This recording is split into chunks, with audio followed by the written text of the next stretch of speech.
ações, muitas das vezes, quando elas geram um impacto, companheiros, por favor, prestem bem atenção, para depois não saírem daqui ainda equivocados. Projeto de Lei 1033 de 2003, de autoria da então deputada federal Vanessa Graziotin, hoje senadora da República, graças a Deus, tramitando desde 2003. Muitas foram as ações que nós, trabalhadores vigilantes brasileiros, fizemos. Eu não vou dizer que foi o Valdemir, de forma nenhuma, companheiros, porque essa luta é de todos. Para se chegar à ideia desse projeto, inclusive, nós tivemos que passar por um momento muito delicado e muito difícil na nossa categoria, que foi o assassinato do companheiro Valmir, no dia 19 de abril de 2003, às 19 horas. Infelizmente, porque naquele ano foi um ano que nós, companheiro, silêncio, por favor, foi aquele ano que nós fizemos paralisação no Banco do Brasil, na Praça 15, porque lá é o foco principal de onde sai e entra todo o dinheiro da cidade de Manaus e do estado do Amazonas. E foi naquele ano que nós conquistamos na convenção coletiva 20% de adicional de risco de vida, 8% naquele primeiro ano, e depois, por conseguinte, ia aumentando até chegar aos 20%, e que serviu, inclusive, de parâmetro para os companheiros do Pará fazerem igual à convenção coletiva dos vigilantes do Amazonas. Não foi isso, Frank? Você, que é o presidente da federação, que ligou pessoalmente para mim, pedindo o modelo da cláusula que garantia o risco de vida aos trabalhadores do transporte de valores para os companheiros lá do Pará. Mas normal, nós temos é que nos ajudar enquanto trabalhadores, porque o nosso inimigo principal é o empresariado e esse sistema capitalista que oprime cada vez mais e mais os trabalhadores. Esse projeto tramitou em Brasília e por várias vezes nós estivemos lá junto com a nossa confederação. E aqui eu quero exaltar o companheiro Boaventura e o companheiro Chico Vigilante, que tiveram um papel principal, preponderante, fundamental, para que conseguíssemos articular com os parlamentares em Brasília, para que se chegasse ao impedimento desse PL, que depois de aprovado garantisse os 30% de periculosidade para todo vigilante brasileiro. E aí, meus companheiros, graças a Deus, o projeto se transformou em lei. PL 1033 de 2003 se transforma no dia 13 de novembro de 2012 em lei 12.000, aprovado no Congresso Nacional, até porque o pai do presidente da casa, o deputado Marcos Maia, foi vigilante no passado, e talvez a lei receba o nome do pai desse deputado pelo compromisso que ele assumiu com a nossa categoria perante a confederação, que nos representa nacionalmente, e que esse sindicato é filiado. E aí foi para a sanção da presidente Dilma Rousseff. A presidenta Dilma Rousseff, pelo regimento da casa, da Câmara Federal, tinha até 15 dias para sancionar a lei. Ou seja, esta lei teria a presidenta até o dia 12 de dezembro para sancionar. No dia 8 de dezembro, a presidenta sancionou e mandou publicar no Diário Oficial da União. Está publicado. Sancionado e publicado. Estou esclarecendo para vocês, porque é necessário que todos os trabalhadores entendam como é que tramita. Sancionado, publicado, o artigo 2º da Lei 12.740, de 8 de dezembro de 2012, diz que esta lei entra em vigor a partir da data da sua publicação. Se a lei entra em vigor a partir da data da publicação, companheiros, a obrigação do empresário é pagar e não questionar. Mas, companheiros, nada nessa vida é fácil. E nunca vai ser, muito menos para a classe trabalhadora. Os patrões enveredaram por um caminho, vejam só o disparate. Diz que, cumprindo uma orientação da federação deles, a FENAVIST, que a Federação Nacional de Vigilância e Segurança e Transporte de Valores Nacional, que a FenaVisto orientou que enquanto não regulamentar a lei, não é para pagar. Não é para pagar. Por outro lado, o sindicato, no papel de representante principal da categoria, fez tudo que tem que ser feito como manda a legislação.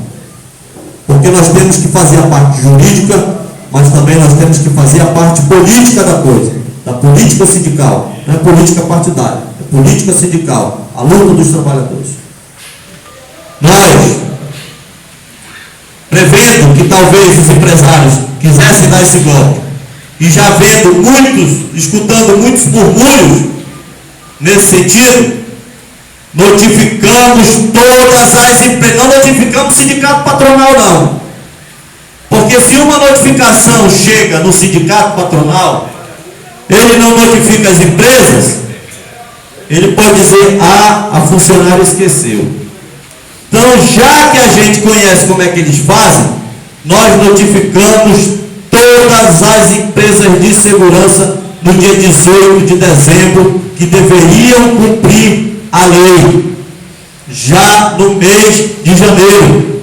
E quem quiser cópia desse documento, que pegue com o secretário-geral, porque tem a cópia, para depois não ficarem acreditando no disse-me-disse, meus companheiros.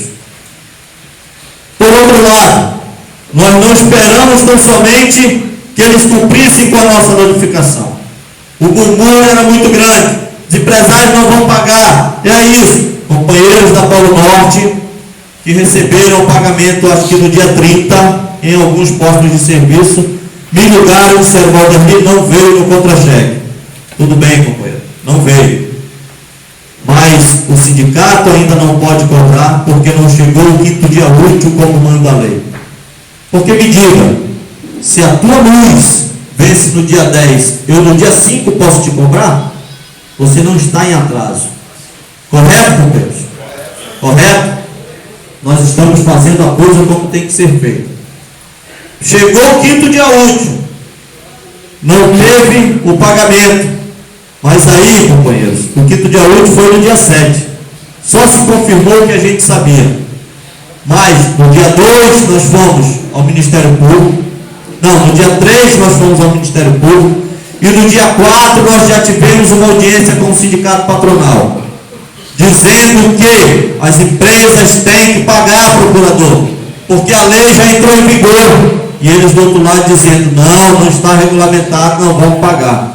E a gente está aqui desse lado dizendo, tem que pagar, e eles dizendo que não. Fato é, companheiros, que devido ao impasse, o procurador, vocês concordam em ir discutindo, leve para as empresas, seu Orlando, leve para a categoria Valdemir, e veja se até o dia 24 existe um consenso para o fechamento dessa conversa aqui e as empresas comecem a pagar. Ou se não pagarem esse mês, que se as empresas aceitam colocar na negociação da campanha salarial. Eu na hora disse não. Sabe por quê, companheiros? Porque se a lei fosse a favor deles, para demitir a gente, na hora eles seriam demitidos. Se a lei fosse a favor deles, para punir qualquer trabalhador desse aqui, na hora eles seriam punidos.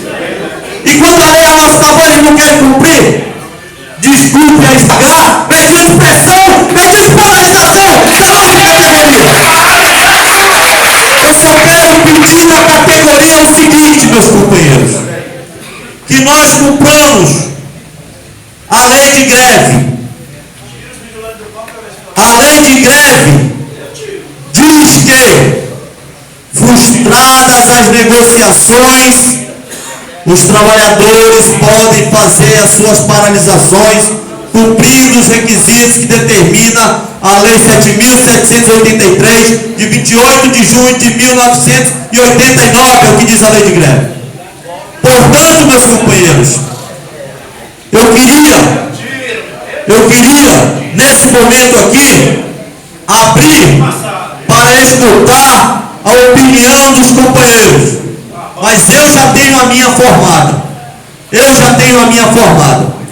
E com essa abertura, para que os companheiros possam se expor, eu gostaria de anunciar que esses companheiros estão aqui. O Moacir Salazar não é à toa não, juntamente com o Paulo Henrique, que também é da direção do Simpravan. O companheiro Moacir está disposto todas as providências necessárias para que a gente possa ter êxito. Porque se o general vai para a guerra com 1000 soldados, ele tem que voltar com os 1000. Se voltar com 999, houve um prejuízo. E não é dessa forma que a gente tem que conduzir o processo. O companheiro Salazar está aqui, não é à toa não, junto com o companheiro Paulo Henrique. Vieram para cá, não foi só para sentar na mesa para aparecer não. Todo mundo sabe aqui das brigas que nós tivemos no passado. Mas isso eu esqueço, eu jogo no ralo. Sabe por quê? Porque nesse momento o que interessa é o avanço da nossa categoria. A nossa unidade é que vai trazer a nossa vitória, companheiros e companheiras. E é por conta disso que o companheiro está aqui. Essa semana nós reunimos com a direção do Simpravan, companheiros da Transexcel, da Global SES, da Serviçan, da Prosegur. Uma reunião de mais de 3 horas, lá na casa do companheiro Paulo Henrique. E decidimos o seguinte, que o Simpravan e o Simpravan estarão andando ombro a ombro e lado a lado para o cumprimento da Lei 12.640. Porque vamos paralisar, se necessário for, as agências bancárias, os postos de serviço, mas também os transportadores de valores, porque o patrão já disse que não vai pagar para eles também. Portanto, companheiros, as devidas providências nós estamos tomando. E eu quero dizer nesse momento que eu faço um pacto com cada um daqueles que ainda não entenderam que o processo democrático de luta dos trabalhadores tem que esquecer as divergências políticas e ideológicas. Eu faço um pacto. Não brigarei, não enfrentarei nenhum daqueles que são meus opositores.